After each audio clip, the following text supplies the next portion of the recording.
of course, I talked about, some of my childhood with you guys, but the thing that I wanted to explain to you before I go in depth in any story is that homelessness isn't what you think it is. Or like, it's not like a standard definition for it.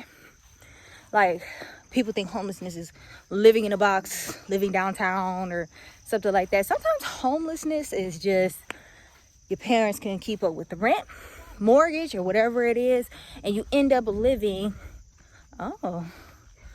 with like family members, and then sometimes those family members getting sick of you living with them and you not having a car or any type of vehicle, so you're just like walking the streets all night or something like that.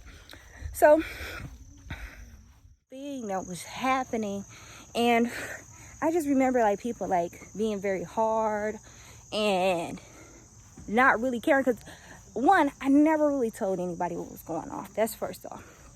Two, it was strange to me because even now as an adult thinking about it, it was strange to me because it's like, if you can see that somebody is not okay and you hassle them about things that might be a little bit miscellaneous to them at the time, it's just really off-putting.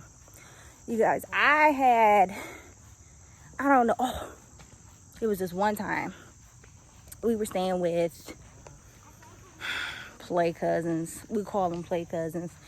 And one of the ladies didn't like my mom, and we were staying there, and like she attacked my mom while we were all asleep, stole our clothes, broke everything around us. And that point in time, we had nowhere to go. And then when we finally found somewhere to go, it ended up being my auntie's house. And then being at my auntie's house was kind of like a struggle, because she deals with multiple different, like, personality issues and stuff like that. Love her to death, but it's not the easiest living with her.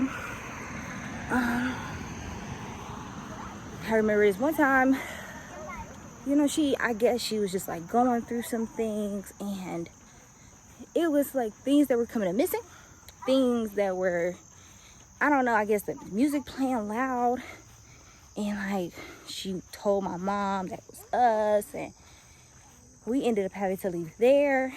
It was so much stuff being homeless and the emotional tolls that you go through, especially as a kid, because it's like every day you wake up and you don't know if you're going to be where you're going to be. It was strange. One point in time in high school, I was labeled as a homeless youth, right? So there was this guy. He helped me a lot. His name was Mike Burrow. And he helped me so much when I was hungry. He gave me money for food, and he would help me fill out applications. This was in high school, you guys. Yeah, this was in high school. And he would just help. And he was, I don't know, I really want to get in touch with him. I don't know how to get in touch with him, but I think I'll be able to find him. But he helped me out so much. This one teacher, she gave me the blues so much. Like, I would come in, okay, let me level. I would come in late, but I had a very long walk, a very long journey, and she didn't know anything about it.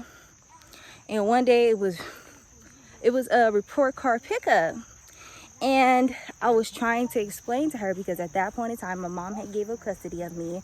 I was only in high school. I had nowhere to go, and when you're a homeless youth, whoever you decide to stay with, they don't have to help you.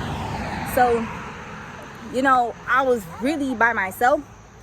So I went up there, because I'm the only person that could go get my report card, you know what I'm saying? Or she'd mailed it and it went to a spot that I wouldn't be able to get no access to. So I was just like, okay, I'm gonna go ahead. I'm gonna go get my report card. Went up there. I tried to tell her about my situation. She cut me off a lot, was very rude towards me. And then I snapped, and I just started crying, and I went downstairs and I talked to my bureau, and I told him what was happening, and he had to go up there and explain to this lady that I am a homeless youth, that there is no one that could come up and sign for my report card. There is no one that she could talk to, because her excuse for disliking me was because, okay, she said to him, oh, these bugs. She said to him, well, she always comes late, but she always looks nice when she comes to school. So you wanted me to look crazy when I came to school. This lady had it out for me so heavy, so bad, and for no reason. No reason whatsoever. And he told her, was like, that's not a good enough excuse for you not to listen to her when she's telling you something. And so, he brought me back in the room. I was able to sign for my report card. And I got a very hollow apology.